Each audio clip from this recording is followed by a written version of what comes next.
And we're live. Hello everybody. Happy 2017 and welcome back to the Big Idea Podcast. It's good to be back, isn't it? It's it's almost like we haven't left. I don't remember doing one for a whole year though. It's been a long time, hasn't it? We did that double header, the week before Christmas, didn't we? Mm-hmm. And it just seems like we're starting again now. Yeah. So here we are. Today we are talking all about the magic ingredients. This is something that we've referred to many times before. So I just realised we're both sat with our arms crossed. It's something we've alluded to in previous episodes, but never quite got around to actually explain what they all are. So I thought, well, actually, before we get too far ahead with the podcast, we would actually explain to you what each of these 5 magic ingredients are. I still wish I'd come up with a better name than magic ingredients, but it is what it is. Yeah. Much like the setup here today, we're chasing the winter sun that is slowly coming around here. Hence, we've got a slightly different backdrop. We've got my kitchen today. For those watching on the Facebook, which is everybody, because we haven't actually started recording on the audio yet. So before we get started, Jace, how was your Christmas? Christmas was good, thank you. Yeah, some good family time. We did lots of things. Fantastic. I was saying to producer boy Rob a bit earlier that it's probably been the longest Christmas that we've had, really, in terms of hours awake. Is it longest, or does it just feel like it's the longest? No, I think it was the longest. Okay. We crammed loads of stuff in, so yeah, no, it's good. Mm. How about yourself? Yeah, it was a good one. Again, lots and lots of family time this year. I think the kids were off like a week before we even got started. So, yeah, it was good to sort of spend lots of time with them, lots of time with sort of extended family. I'm very much ready to get back to eating normally now, though. Mm-hmm. Sort of, mint matchmakers for breakfast and Snowballs, just clotted cream with everything for like the last fortnight. I'm absolutely ready. I mean, my pre-podcast ritual was started again with my beetroot, carrot, apple and ginger juice. It's much better than the Christmas cake smothered in clotted cream that I witnessed you eat the other night, to be fair. Didn't taste as nice though. Shh, we don't talk about that. Okay, so anyway, we are... How did your New Year's go? I was going to talk about that because obviously those that are watching on the podcast group, which is all the people now we're talking to, watched you as Banana Man. They did, yeah. It was actually me. It was? Yeah, it's my alter ego. Can I start calling you Eric from now on? You can. Good. I haven't actually had a banana since then, So was it a good night? It was a good night, yeah. It's interesting. It was, it's good to just party on. And kids struggled. Harry made it to about 9:30 before falling asleep, and Jack just about made it to midnight before exploding a balloon in his eye, and nearly having a trip to A&E. So. Oh, okay. Eventful. Eventful, yeah, definitely. Nice calmness at 2017 then. Yeah, exactly. I should do some podcasting now because. Well, we could do, couldn't we? I mean, we're here, we're live on the Facebook group. Don't forget, guys, if you are watching and you've got any questions for us, do ask them in the group, and we will try and answer them if we see them in time, which we probably won't. But we'll keep one eye on the recording just to see what's going on. I see there's a few of you watching out there, so don't be afraid. Say hi. We are live. We are doing this for you guys, and we're actually launching the podcast this week. It's weird because it seems like we've been doing it for over a month now, but this week is the actual official launch on iTunes and what's the Android version of iTunes? Is there one? I don't know. We're using Libsyn to push it out to all of the possible places you can kind of watch it from. All of the podcast places, wherever you get your podcasts from. Yeah. We're going live this week, so you can find out all of those things on our website, bigidea.co.uk /podcast, and you've got the show notes in there, of course. That you'll see the videos as well because I've downloaded them into there. The audio's there, you can watch them, listen to them there as well, and all the links as well you can go for. And of course, we transcribed it as well, which is what we haven't. Well, we haven't. No, we've outsourced. It might be one of our tool of the weeks at some point. Yeah. But at the minute, yeah, there's some transcription in there as well, so you can read about it if you like to. Fantastic. So yeah. So at the moment, there's about 66 of you guys in this group. The plan is that when we launch, there's going to be a lot of newbies coming in, so I need your help, guys, to actually keep this community going, keep it thriving. There's going to be a lot of new blood coming in. Please be patient with them. Please help them out. They're going to be asking silly questions. We're going to be in the group regularly. We're going to be in there every day answering any questions. But if we do miss anything, pick up the slack for us, please. Just literally help these people out. Comment it. This is going to be a really, really friendly community. We want to keep that going. Really supportive for everyone. We're here for you guys. If you can be there for the newbies as well, fantastic. So, shall we launch into episode 6? Shall we? Cool. I'll get the old recorder ready then. Are you ready, Rob? So you can talk now. We're not actually recording the audio. Yeah. Producer Boy Rob's just sat in the background. Yeah. You might see him one day. Okay. Yeah, how does it work? Okay. Rob, do you want to come in shot a minute, Rob? Come around and say hello. Yeah. So Rob is also going to be part of the group. So he will also be posting on a regular basis. So just so you know what his beautiful face looks like. On the shot. Here it is. You will be in a minute. Between us, there you go. There you go. So a rose between two roses. Yeah, there we go. It's weird watching it, isn't it? It is. So there you go. So this is Rob. He helps us out with all of our marketing, all our copywriting. And so if you've got any marketing related questions, copywriting questions, just ask Rob. And yeah, Rob's not busy. He's got nothing better to do. He'll be in the group to help you out. Isn't that right, Rob? Yep. Cool. Right. Let's hit record, shall we?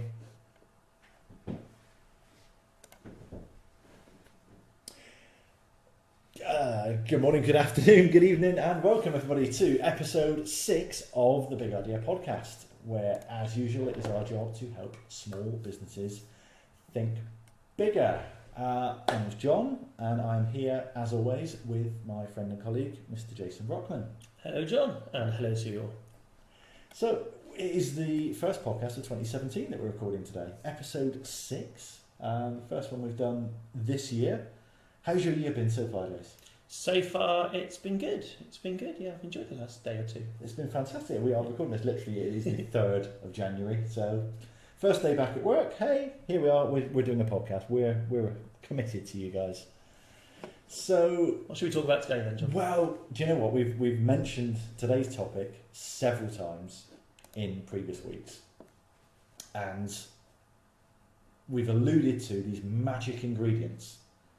And I still can't think of a better name for them, so we're sticking with it. Hey, it's in concrete now. They are magic ingredients, and we've alluded to them in previous weeks, but we've never actually gone through and said, look, here are what they are in completeness. Maybe we could ask our listeners and those in our Facebook group to come up with a better name than 5 magic ingredients. We could do, yeah. And then we could go back and pretend that we never actually mentioned this and just it was always called that. Can we find your place on it? No, we can't. That's good. So our Facebook group.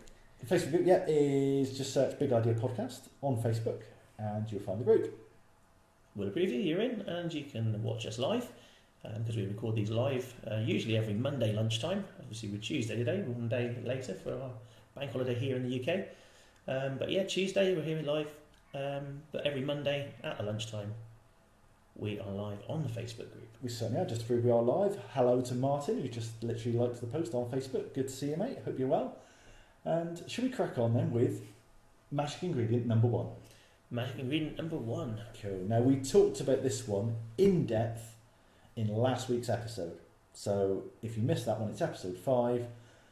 Don't go and listen to it just yet, but once you finish with this one, go back and listen to it again. We talked about goals. So we spent a good, 50 odd minutes. It's our longest podcast ever, to be fair, isn't it? It's probably twice the length of the one we recorded just before that. It was, yeah. Yeah. So we won't go too in depth about goals, but suffice to say, you've got to have goals, haven't you? Because otherwise, you don't know where you're heading. What we discovered last week was that your goals need to be specific, and they need to have a deadline. You can improve your chances of achieving those goals by, first of all, writing them down, second, by sharing them publicly, and third, and for me the most important one, by having consequences. So you can have the pleasure of achieving your goal, and for a lot of people that is enough, but what if it isn't? Well, then you're relying on the willpower, which, as we said, is a finite resource. It will run out. So, well, all right, what if I'm not achieving my goal to get pleasure, but to avoid pain? And I think that's where the consequences come in. So I've got an example which I'm going to take you throughout each of the 5 magic ingredients today. So here is my goal for the next 90 days. It's very much related to the fact that it was Christmas 2 weeks ago and the excesses of Christmas, but I want to have a waist measurement of 85 centimetres or less. So my goal there is specific, 85 centimetres or less. Needs to have a deadline, so here's my deadline. I will have that waist measurement by the 27th of March 2017. Just in time for the Easter egg, do you mean? There is a very good reason for that, because I'm going on holiday to Florida on the 28th of March, that's about the 30th of March, but that is the Monday before I go away. So that is the last podcast I'll be recording before going on holiday. So that's the specific target, 85 centimetres, got the deadline. I've written them down in the script. Mm-hmm. I've shared it pretty damn publicly, I think. You have. And consequences, so there we go. Did I not mention the consequences? Okay. So here's my consequences. I will publicly state, if I don't achieve that waist measurement of 85 centimetres or less, then I will record that episode of the podcast with my shirt off, with me boobs out and everything. So let's hope he hits his Which, goal then. exactly, now everyone wants me to achieve those goals. We're all behind you, John. 100%. We'll be following you up every week. But it's true, because I've now got those consequences of, if it gets to, I'm going to say 4 weeks' time, so my willpower's gone now. Mm-hmm. We all know how busy the gyms are in January.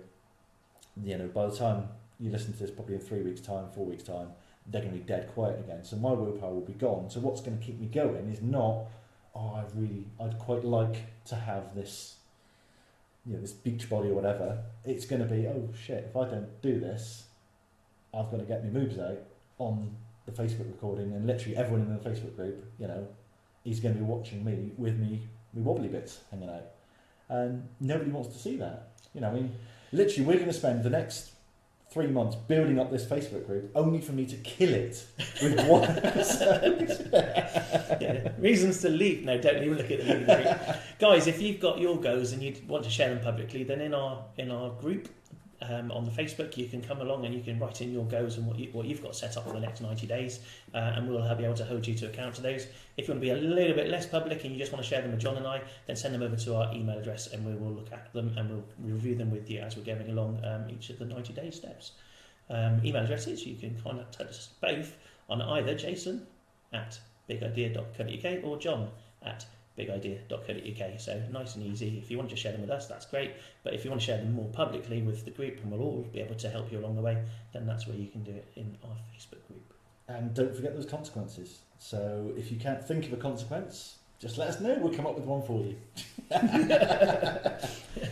So, magic ingredient number 2 is desire. Now again, we covered this in a previous episode. This was episode 2.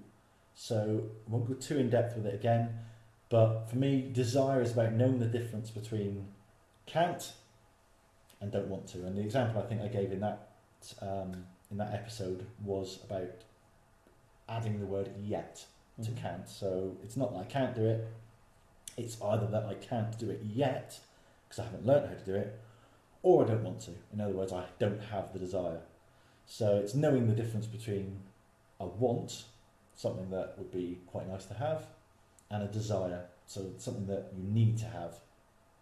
So again, my little example, I want a washboard stomach with rock hard abs and huge definition.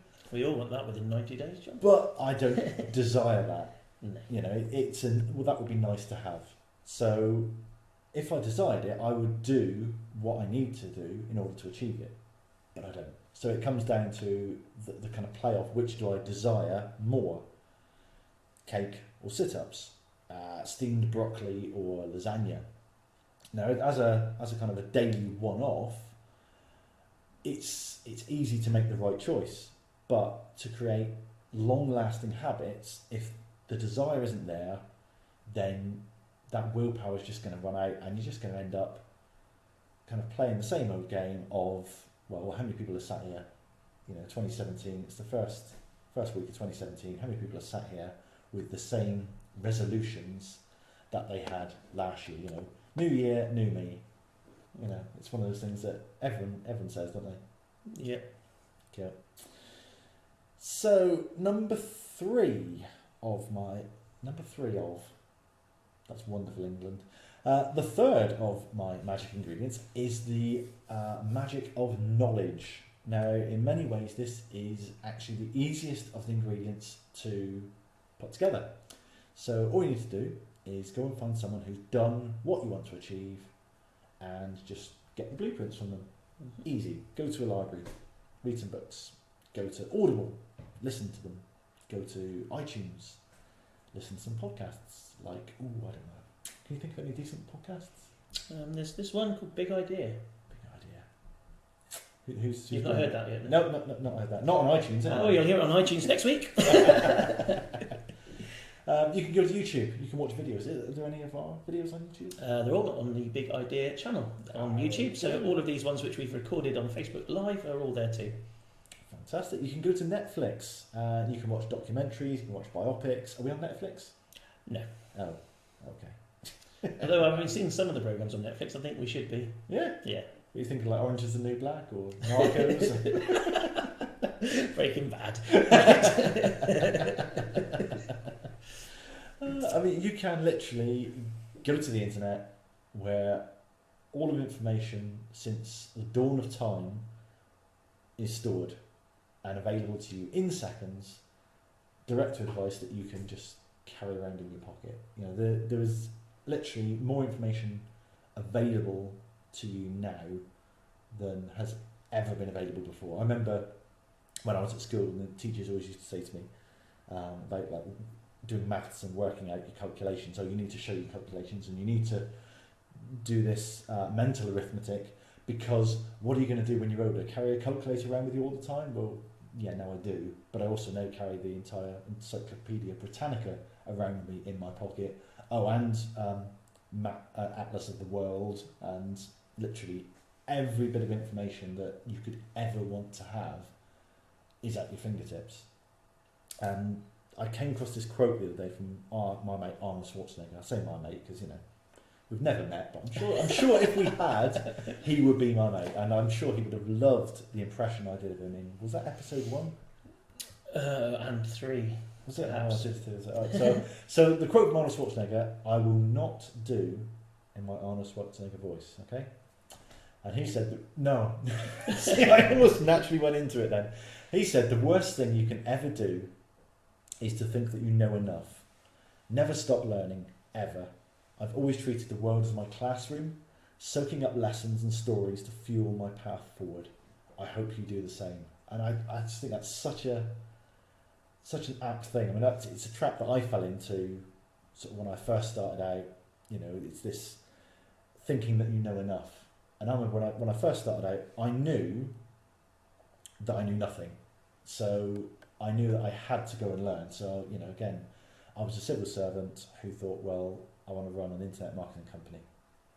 You know, I didn't know how to build a website, I didn't know anything about marketing, I didn't know anything about running a business. So I had to learn all of those things. So literally, you know, when I first started out, I was probably doing, say, 30 hours a week on top of the day job. You know, probably of those 30 hours, 5 to 10 hours every week were just learning. Well, okay, how do I do this? What do I, you know, what's self-assessment? What do I need to do with this? How do I get a web page up? How do I make that text appear in the center? How do I make an image appear there? You know, how do I get people to take action? How do I persuade people to do things using copy, you know?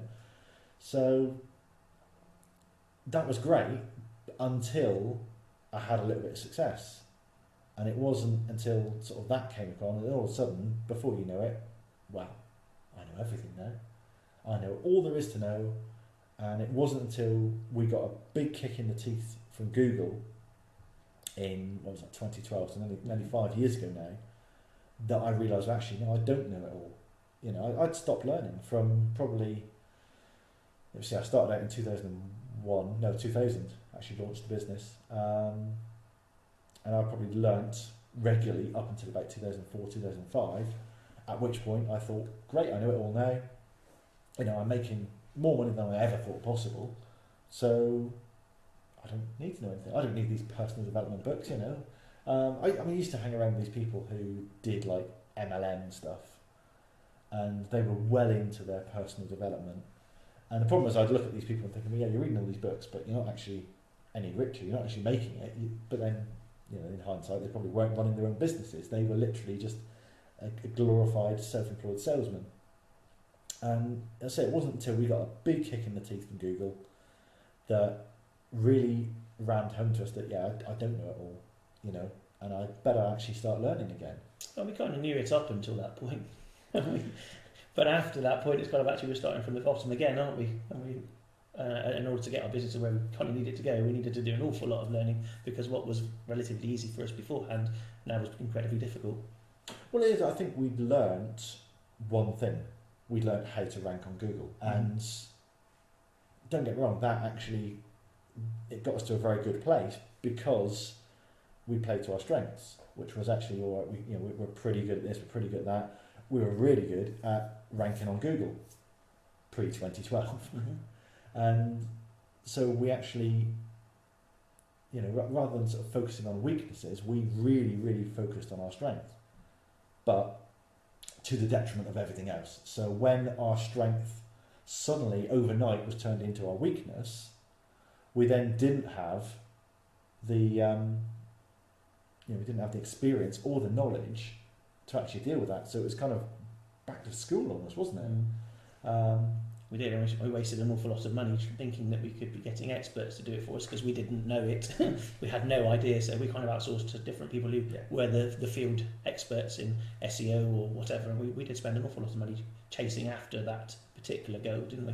We did, and I think, you know, in hindsight, they probably didn't have the knowledge either, because the SEO world was turned on its head in 2012. So everything you thought you knew, you actually didn't know. And yeah, it was, you know, it's just time to start learning again. I mean, my preferred method now, certainly over the last kind of 18 months to 2 years, is audio. So I stick Audible in my ears, I stick podcasts on, so at least an hour a day. So anytime I jump in the car, Bluetooth's on, podcasts, Audible. Every time I'm out walking the dog, headphones are on. So it's at least an hour a day. Probably, depending on who I'm listening to, either 1.25 or 1.5 speed, which if you've never discovered this little setting on your Audible, trust me, it is a game changer. There's a little button down the bottom that says 1.0, press it, the person starts talking a bit faster. You can go right up to, I think, 2.0 speed, or some of them you can go up to 3 times speed. Oh wow. Which I cannot cope with, because literally you go, whoa, wait, what did he say there? And before the time you've thought that to yourself, another 3 sentences have escaped. And have you noticed the bookmark feature though? You can just tap a little icon and that gives you a bookmark, and it records that snippet for you. So yes. You can go back and go through, so it saves you a marker going on there. Yeah, I do like that. But the only thing that I find that does is it only records in 1.0 speed. Okay. So there was a book I was listening to, and I was listening to it in 1.5 speed. And you get completely accustomed to somebody's voice at that speed. Then all of a sudden I took the bookmark, went to listen back to it, and talking really slowly. I'm like, oh my god, is this guy on drugs or what? You know, it's just, what's up with him? He was on speed before, no? But if I'd only listened to it on 1.0 speed, that would be normal. And then if it suddenly jumped to 1.5, I'd go, oh my god, what's going on here? He's talking too fast. He's on speed. You know, they're all on drugs. That's obviously the lesson. But what that means is, because I listen at least an hour a day, because I listen on 1.25 or 1.5 speed, was meant last year I listened to around 500 hours of audiobooks and podcasts on like everything from property investment, forex, share trading, copywriting, health and nutrition, dog training. I remember that I had a dog training book over there for months, didn't I? Listened to it in the Audible, done in like an hour. Stoicism, NLP, leadership, 17th century warfare, accounting, networking, and biographies, profiles, interviews, people like Alex Ferguson, Andre Agassi. That was actually a fantastic biography of Andre Agassi. I'm not into my tennis in any way, but the lessons I pulled out of that book are just amazing. So it's called Open, and it's not. I don't know. Actually, I think it might be written by Andre Agassi, but it's very well written. It's written with a ghostwriter, so it's got a little bit of a story to it, and fantastic, absolutely brilliant, well recommended. Who else? Warren Buffett, obviously my hero.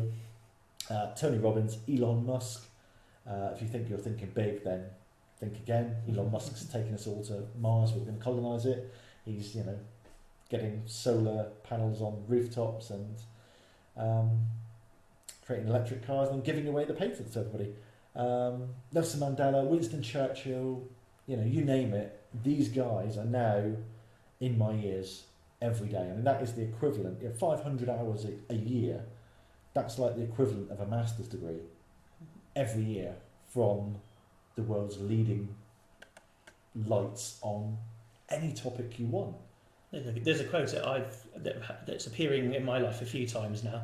The first time it cropped up was at a cancer research event where a scientist was talking about the £2 coin, and on the side of that it says "standing on the shoulders of giants." And that quote was really relating to the fact that actually his work was done by the fundraisers, and was that without their money being raised they couldn't do their work. But then the quote appeared again in Tim Ferriss's new book, kind of quarter of the way through, Tools of Titans, and in there it's got that same quote in there, and it's relating to standing on the shoulders of giants. So you Winston Churchill, you Elon Musk, and all that the knowledge that you're getting from these people is exactly what you're doing in order to make your business go further. Yeah, they've all paved the way, and I'm reading a Napoleon Hill book at the moment. It's not Think and Grow Rich, it's the other one, and he talks, and he's hero worshipping the Elon Musks, the Richard Bransons, the Lord Sugar of his day, only they are Henry Ford, Thomas Edison, Rockefeller. Literally these are the giants that we're now standing on the shoulders of. And without these guys innovating and disrupting things 100 years ago, or 80 years ago, we might not have the Bransons and the Musks and the Buffetts of this world. No, I guess we could, because there are lots in the press at the moment about going into the new revolution, the new industrial revolution or whatever. So lots of industries are going to be looking to change their direction and change the way of doing things because of computerization and apps and all of the the new AI stuff that's going on and that kind of thing. So yeah, knowledge is kind of like going to be needed by a lot of people in order to keep up with the changes which are going. Yeah, oh definitely. If you want a book that's going to kind of scare you and excite you at the same time, Abundance by Dr. Peter Diamandis I read it about 3 months ago, and just the minute I put this book down I thought, well, that's great. I'm now convinced that I'm going to live to 125. I am going to go to space in my lifetime, and technology is just going to save us. But it is going to completely change everything we do. If I was kind of in my 20s and 30s now and doing anything that could possibly be done by a robot, I wouldn't want to be a lorry driver now, because within certainly 2 decades, possibly one, we're going to have automated lorries. There's going to be becoming a HGV driver is not going to be a career path for our children. Becoming a taxi driver is not going to be a viable career path for our kids. We need to think differently, and we've talked before about the school system churning out people for the old industrial age. Well, they now need to create, or they need to train children not for today's jobs, but for the jobs that are going to exist in 10 years' time. Because there's no good churning someone out. Imagine our kids leaving school in 10 years' time, thinking, "Oh, great, I'm going to become a delivery driver." Well, no, you're not now, because Amazon now own that, and they do it all by drones and by automated 3D printing. I mean, crikey, that was one of the things in Peter Diamandis' book was, well, actually in future you'll just have a 3D printer in your wardrobe, and you'll go online, get your body scan of your exact measurements, including 85 centimetre waist, and 10 minutes later, the exact garment you want is 3D printed in your wardrobe, ready for you to wear, and it's tailor fit to you. It's like mind blowing. I think we're digressing. We should We move are, on. yeah. Shall we move on? I nearly digressed even further because you. I know, I stopped you, didn't I? You did, yeah. So, what knowledge do you need? Well, you need to know who has done what that you want to do, how did they do it, what are the stepping stones that you need to take. So, what are the stepping stones? In what order do you need to do them? It's no good saying I'm going to go from here to there, and I'm going to end up with £10 million in the bank. Well, that's great, but at the moment you've got 100 quid in the bank. So what's the next step? Well, how do you turn 100 quid into 200 quid before you worry about turning 100 quid into 10 million? Mm-hmm. So yeah, who's done it? How do they do it? What are the stepping stones? What order are those stepping stones to be done in? Can I learn from the mistakes of those that have done it before? And can I get there quicker, easier, better? So that's the reason I'm reading about Henry Ford and Rockefeller and Edison now, is actually, well, these guys weren't perfect. They made mistakes. So, can I emulate what they did? I'm not saying I'm going to, change the world in any great way, but just studying actually, well, these people didn't have the knowledge that Elon Musk has now, and yet they changed the world. So what can you do with extra knowledge as well? Mm-hmm. So back to my example, everyone knows the secret to losing weight.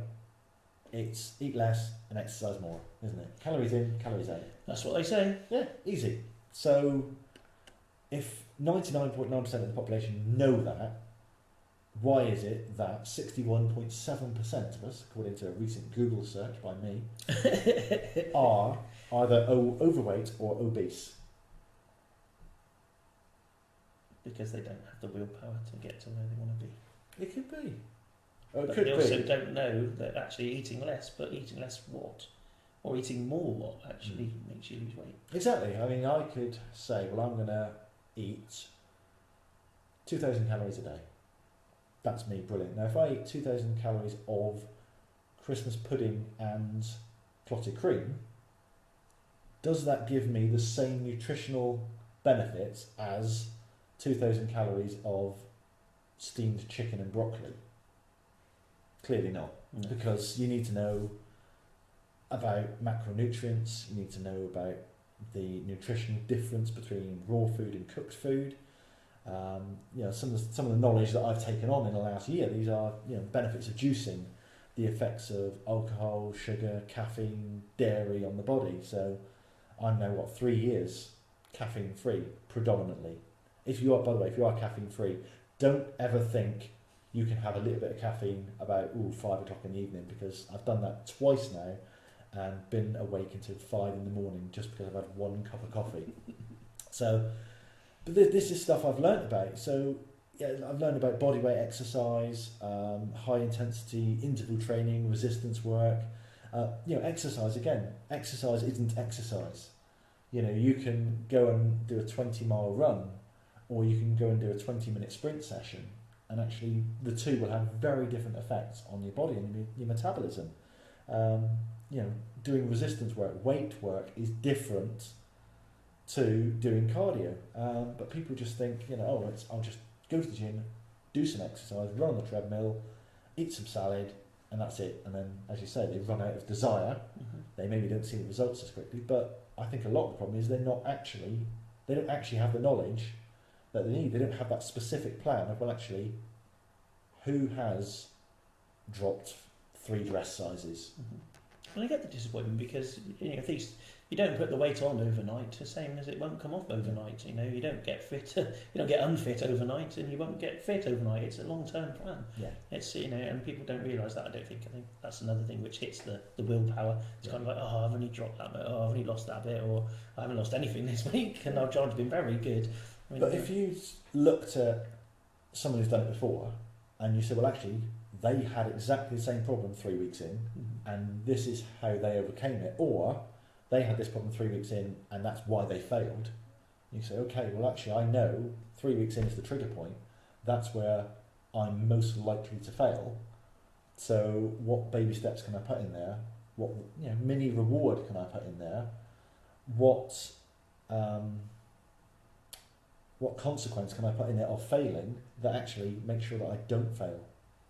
So I've learned all that sort of stuff. I mean, pre-workout fuel loading, post-workout loading, fasting, ketosis, protein shakes. You know, I've experimented with all of that, and I've found the plan that works for me. So I know now what I need to eat, when I need to eat it, what exercise I need to be doing, what type of exercise, when I need to do it, to be able to hit that goal 90 days in the future. So it's not a case of, because most people go, well, I'm overweight, you know, I put on a fair chunk over Christmas. And most people go, right, I want to lose a load of weight really quickly.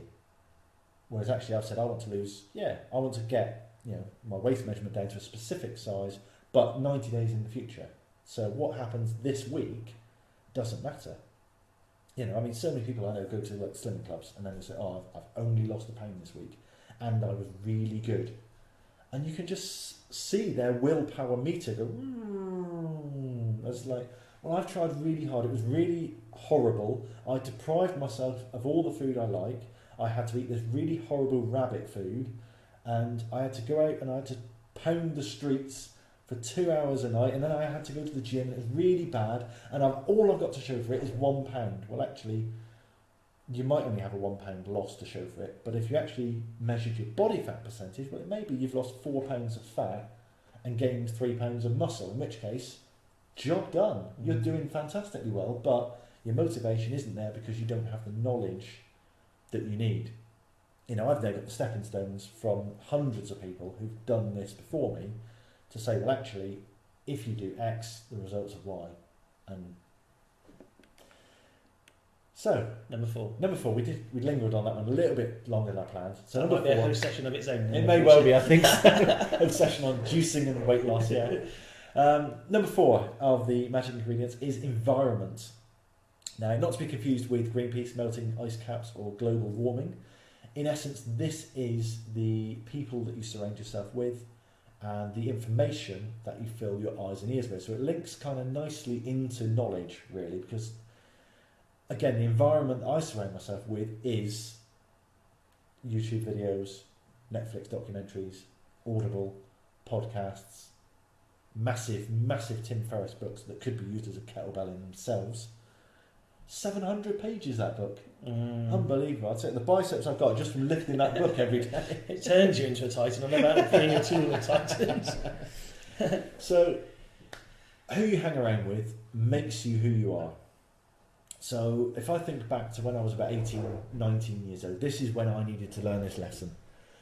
Because if you surround yourself with arseholes, you're going to become an arsehole. And that's where I was headed at about 18, 19. I was hanging around with a load of people who basically just like to go out and drink every night, and to hell with work, and to hell with families and relationships. And yeah, it got to the stage whereby I was putting my career at risk. You know, I nearly got sacked as a civil servant. You must have been really bad. It wasn't bad. I was I was turning into these other guys who, you know, they were a couple of years older than me, and they literally just lived for going out drinking every night. And I mean every night, like, oh, it's Tuesday night, let's go clubbing, you know, which is great on a Tuesday night, but it's not so good on a Wednesday morning when you've then got the big team meeting and you've actually got to drive to work at sort of 7:30, 8 o'clock in the morning, and you've only got in at 2 in the morning, and you probably, you know, I probably shouldn't have been driving even at that time. But the effect it had on relationships, you know, I was engaged to someone at the time. Literally, that relationship completely fell apart because of the friends I was hanging around with. You know, I was hanging around with these guys who they didn't respect their girlfriends, their fiancés, their wives. All they cared about was, oh, should we go clubbing? Should we try and pull tonight? So I was pulled into that circle of friends, and things kicked off massively probably when I was about 19. And I say, lost my girlfriend at the time, nearly lost my job, had a big bust up with this circle of friends, and as a result, I haven't seen them since. I haven't hung around with them since. I have seen them since. Ironically, the only time I ever see them now is when they're out in a pub. They're still getting trolleyed. They're in their 40s, for God's sake, and they're still acting like they're 18. And that is what my life could have been like if I'd hung around with them, because I would just be another one of them. And what I did age kind of 20 was change who I hang around with, but not through any choice of my own. It was kind of, all blew up in my face. But in hindsight, that was the best thing that could have happened to me, and it was the lesson that I needed to learn then. If someone had, if my 39-year-old self now had suddenly discovered time travel, and I can go back to when I was 18, 19 and just slap myself around the face a bit and say, oi, this is the lesson you need to learn, that would be it. If you surround yourself with moaners and whingers, you're going to moan and whinge about life not being fair. If you surround yourself with people who change the world, well then you might just do the same. I mean, again, we touched on this in episode 1, which was be careful who you listen to, and that's very similar again, because you do listen to the people that are around you. If you want to grow a big business, but you spend your time, or your spare time, I'll put that in inverted commas for those listening on audio, watching EastEnders or X Factor, well, you're not going to get there as far as if you spend that time watching inspirational documentaries or listening to audiobooks or watching YouTube videos, or literally invite someone out to lunch who's done what you want to do. Sit down with them, grow your network. I mean, I actually was, over Christmas, I cancelled my Sky TV, and I'm so proud of that, because I think I've mentioned it probably for about 6 months now that I've wanted to cancel it. And I keep mentioning it because, again, if I go back 10 years, we watched a lot of TV and a lot of crap, which served absolutely no purpose for my business whatsoever. It didn't move my life forward in any way. So now, I think, well, where could my business be now if I'd cancelled it 10 years ago? I mean, literally, we watch an hour of TV a day at most, probably 45 minutes a day, and it's Netflix, it's Amazon Prime, and it's high quality drama normally, which I would argue, some might argue otherwise, but I would say that makes my copywriting better, because I can now write better stories, I can write better dialogue. Whereas what did watching EastEnders ever do for me? I certainly didn't learn good copywriting, good dialogue from that. Buy our stuff or we'll shoot you. Is now our copyright. Is that what we've got now for our copy? I fancy cancelling Sky after 17 years, and you do it over Christmas, which is their biggest selling point. Yeah, that's amazing. It is, yeah, fantastic. Were they pleased to see you go? They were not. No, it was actually a really horrible process to leave them. I get they've got retention targets and there's scripts in place, but I spent half an hour on live chat to someone called Dave, who probably wasn't called Dave, he was probably in a call centre in India somewhere, but he was trying to get me to stay, but it was just ridiculous questions. He was trying to be my best mate on live chat, and that doesn't come across well at all. Why retain me? In many cases, lots of businesses think about the life cycle of a customer, and in terms of how do we warm the customer up, how do we engage with them, how do we get them to know, like, trust us, and then they don't think any part of the customer journey about the end of that journey. Because if Sky had actually let me go with a little bit of a fight, it's like, oh, okay, we're really sorry to see you go, but we acknowledge blah blah blah, rather than here's a reason to stay, here's a reason you should stay. Well, actually, you're going to miss out on this, and it's literally objection after objection after objection. It was like, by the end of it, I literally had to be rude to the guy and say, look, I've got to get back to work now. You've wasted half an hour of my time. Can you please just process the bloody cancellation? And then it was like, oh yeah, sorry, no worries. It's like, actually, that left me with a really bad taste in my mouth, and it's not the first time this year that I've tried to leave a membership organisation that has not let me leave, that has really tried to literally chain me to the bed and force feed me their content. It's like, no, actually, give some thought to the customer journey at the end of that customer journey, because every customer lifetime value, there is an end to that customer's lifetime. So in many cases, you've just got to let them go with your best wishes, and sure, give them a few subtle nudges that they're more than welcome to come back if they want to, Because otherwise, I've left Sky now, and the taste I'm left in my mouth from Sky is, I don't ever want to go back to them. You haven't even had the follow-up letters yet. You're going to get bundles of them. Yeah, exactly. I know. I'm going to get all sorts of wonderful offers for new customers only. Meanwhile, you know, I've got the likes of Netflix. Because actually, I did cancel Netflix several years ago. I joined them when they first launched in the UK, and then I left after about 7 or 8 months because literally at the time their library was shit. Yeah. It was just it was all the stuff that's in the bargain basement of, you know, Blockbuster Video was still around then. And then literally I cancelled it, and their attitude was very much, okay, we're sorry to see you go. By the way, you are more than welcome to come back anytime you like, but we've let you leave. And then I was really surprised at the time just how easy it was to leave. And then sure enough, 2 years later, I had a quick look, oh, their library's better again. Now they've improved their service. I'm back, and I've been back now for probably a good 2 years. I've got no intention of leaving. I pay 10% of what I paid Sky, and I use it 10 times more. So that I'm sure that you're going to hit your goal, how does the environment affect your 85 centimetre waistline? Right, well, if my environment is a fridge full of chocolate, a cupboard full of biscuits, and I hang around with a load of couch potatoes, then I'm not going to achieve it. It's not I'm not going to achieve it, but it's going to be harder for me. I can't do moderation. So I was back on the wagon, so to speak, back to eating normally healthily yesterday, which was Monday. So on Sunday evening, I am pigging out.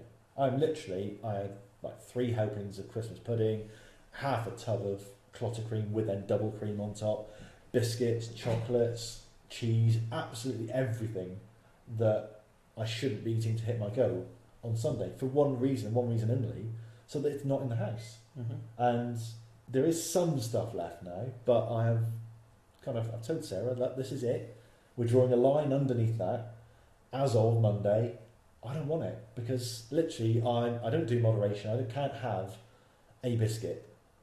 I can't have a chocolate. I have a tub of biscuits, a whole thing of chocolates, an entire Christmas cake, and a tub of clotted cream. So, yeah, if I've got a fridge full of fruit and veg, and a cupboard full of nuts and seeds, and I hang around with a running club, or I go to the gym and hang around with healthy people, and my Facebook feed is full of Joe Wicks and Jason Vale and Tim Ferriss, then actually the environment around me helps me so much more to actually hit that goal.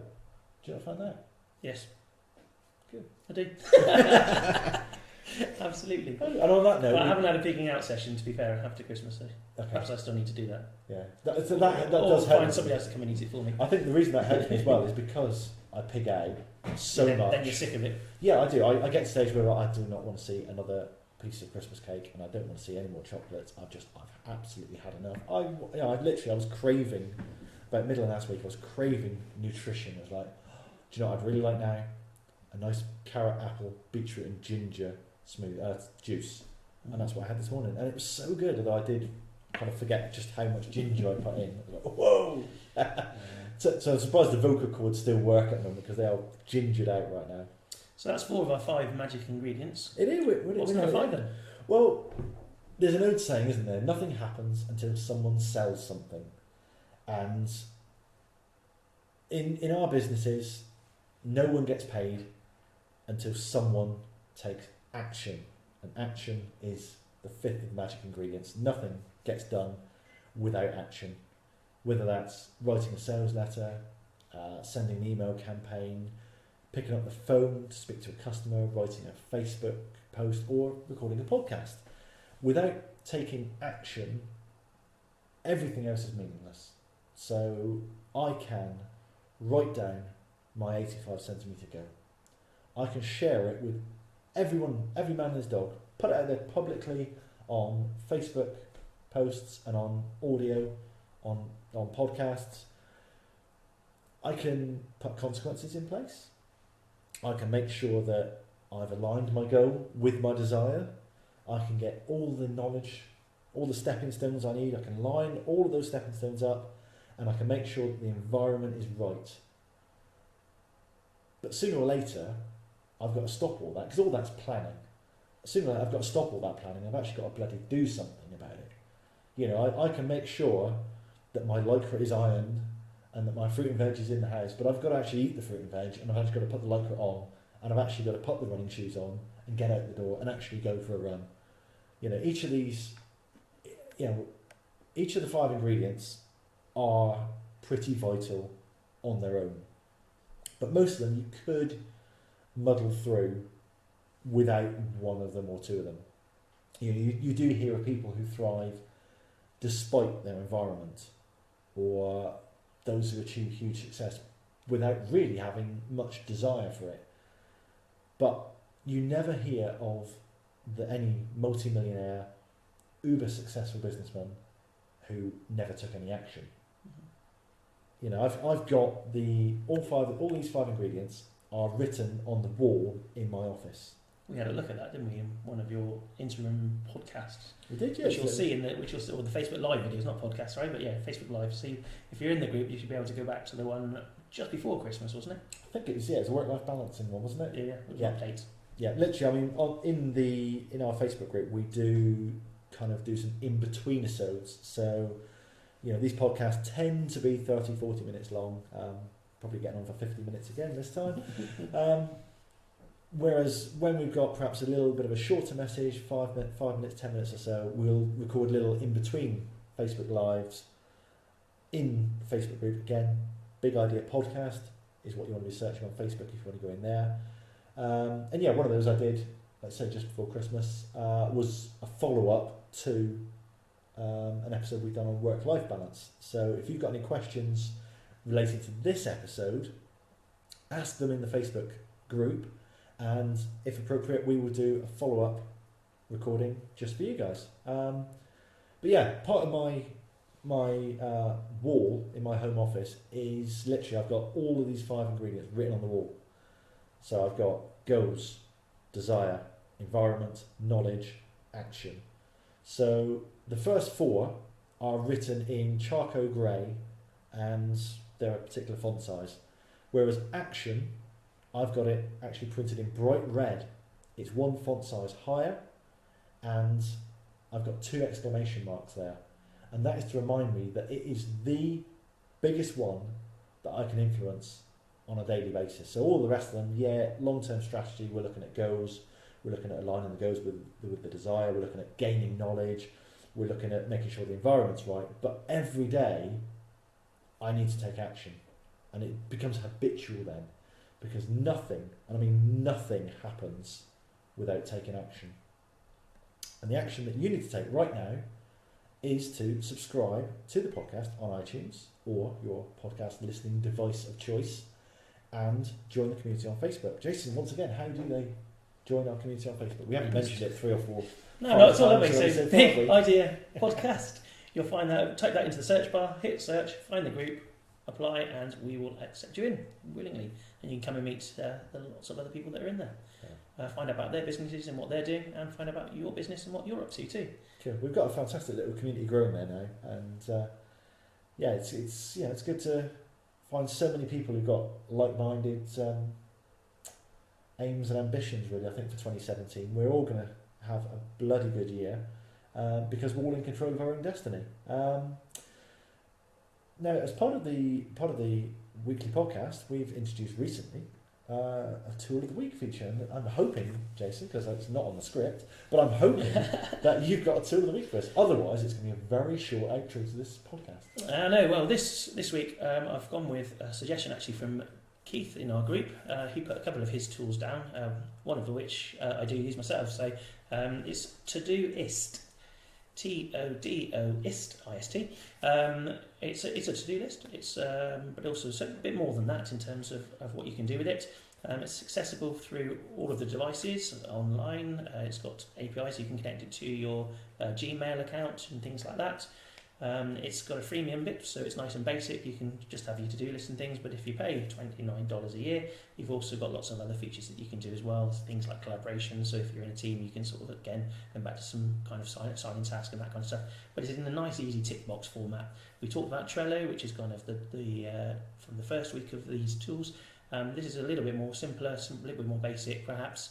But you can put your goals in there, you can put your jobs that you need to do. If you've got a task within your email, you can send that email to Todoist, and it appears in your list of things you've got to do today, tomorrow, next week, this year, whenever you kind of need to do that. You can do things like labelling, so you can put as many labels as you like onto each of those jobs that you've got to do. There's things like projects. You can set up a project, so I have one for work, I have one for some of the other things that I do. And you can set priorities as well to the jobs that you need to do, and you can kind of like, this is my one thing to do today, and these are the other things I quite like to do, and this is the stuff which we might not get to today at all. But and we can then make them pause. We can move them on to the next day, or move them on to the next year, or however we want to kind of do it.